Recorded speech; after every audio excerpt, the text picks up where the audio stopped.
Guys अब आती है सबसे आखिरी ट्रिक, माइंड डिल्यूजन। मार्क स्पेलमैन एक कमाल के जादूगर है जो मैजिशियन एक्स के नाम से भी जाने जाते हैं, जिन्होंने कई बार ब्रिटेन्स गॉट टैलेंट में अपने कमाल के जादू से जजेस का दिल जीता है, जिनमें से ये मैजिक ट्रिक काफ़ी मशहूर है। इस मैजिक ट्रिक के शुरुआत में मार्क शो के दोनों होस्ट एंथनी और डेक को स्टेज पर बुलाते हैं। ये दोनों काफ़ी अच्छे दोस्त हैं और एक दूसरे को 1989 से जानते हैं। उन दोनों को स्टेज पर बुलाने के बाद मार्क उन्हें अलग अलग कुर्सियों पर बिठा देता है और दोनों को उनकी आंखें बंद करने के लिए कहते हैं। जिसके बाद मार्क एंथनी के सर को एक बार टच करता है और दोनों से पूछता है कि अगर उन दोनों ने कोई टच महसूस किया हो तो वो अपना दायां हाथ ऊपर उठाए। यह सुनने के बाद जाहिर सी बात है कि एंथनी ने अपना हाथ ऊपर किया, लेकिन उसके साथ ही डेक ने भी अपना हाथ ऊपर किया कि उसे भी टच महसूस हुआ है। उसके बाद मार्क वापस से एंथनी को कमर पर टच करते हैं और फिर से सवाल करते हैं कि अगर दोनों को कोई टच महसूस हुआ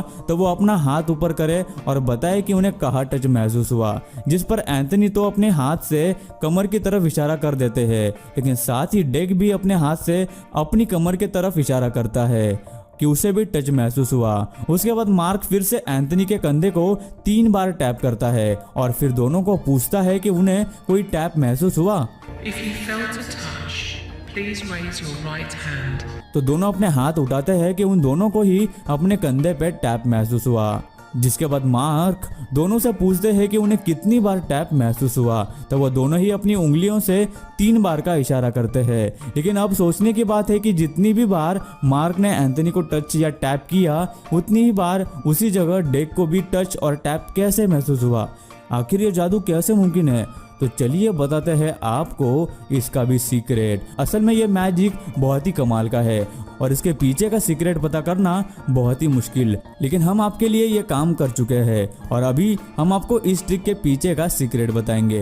तो इसका सीक्रेट छुपा है स्टेज पर रखी कुर्सी में। जिस कुर्सी पर एंथनी बैठता है वो एक बिल्कुल नॉर्मल कुर्सी है, लेकिन डेक जिस कुर्सी पर बैठता है वो एक अलग और स्पेशल कुर्सी होती है, जिसपे अलग अलग जगह पर रेसिप्रोकेटर्स लगे हुए होते हैं, जो जादूगर के बाएं हाथ में छुपे एक छोटे से बटन के दबाने पर एक हल्का सा शॉक देते हैं, जिससे ऐसा महसूस होता है कि जैसे किसी ने टच किया हो। लेकिन फिर यह कैसे हो सकता है कि जादूगर जब एंथनी के सर को टच करते हैं तो डेक को भी वो टच महसूस होता है, क्योंकि सर के हिस्से से तो वो कुर्सी टच नहीं होती ना यार। इसमें भी मार्क की चालाकी है। जब मार्क एंथनी को सर पे टच करते हैं तो वो ये पूछते हैं कि क्या उन दोनों को टच महसूस हुआ, लेकिन ये नहीं पूछते कि उन दोनों को किस जगह टच महसूस हुआ।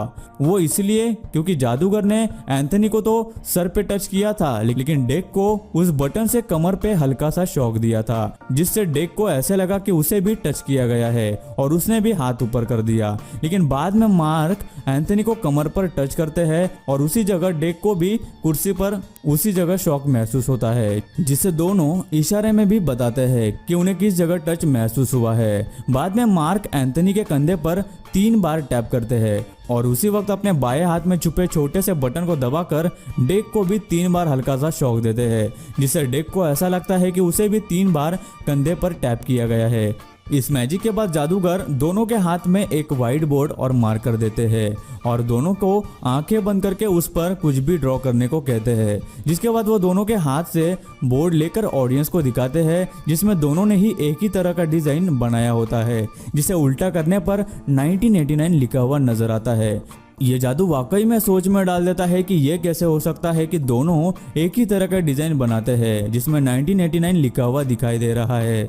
इस ट्रिक का सीक्रेट उस व्हाइट बोर्ड में है, जो एक स्पेशल तरह का बोर्ड होता है जिसमें पहले से ही वो डिजाइन ड्रॉ की हुई होती है, लेकिन दिखाई नहीं देती। फिर जैसे ही उस बोर्ड पर प्रेशर डाला जाता है या कुछ लिखा जाता है, वैसे ही जो डिज़ाइन उस पर पहले से ही ड्रॉ की हुई होती है वो नज़र आने लग जाती है। और एक बात कि जादूगर उन दोनों के हाथ में जो मार्कर देते हैं ना, उनमें इंक नहीं होती। जैसे ही एंथनी और डेक उस बोर्ड पर ड्रॉ करने लगते हैं, वैसे ही उस बोर्ड पर प्रेशर बढ़ता है और जो डिज़ाइन पहले से ही उस पर बनी हुई होती है वह दिखने लगती है। अपनी ट्रिक को और भी सच्ची दिखाने के लिए मार्क उन दोनों को कुछ भी ड्रॉ करने को कहते हैं। ना कि कोई नंबर या अल्फ़ाबेट लिखने को, ताकि ऑडियंस को ऐसा लगे कि उन दोनों ने आंख बंद करके ऐसी ड्राइंग बनाई है। जबकि अगर वो जादूगर अल्फ़ाबेट या नंबर लिखने को कहता तो उसकी ये ट्रिक उतनी काम नहीं करती, क्योंकि आंख बंद करके भी कोई भी इंसान अल्फ़ाबेट या नंबर काफ़ी हद तक अच्छे से लिख सकता है। लेकिन जादूगर इतनी सफाई से यह जादू हमें दिखाते हैं कि हमें वो सच लगने लगता है।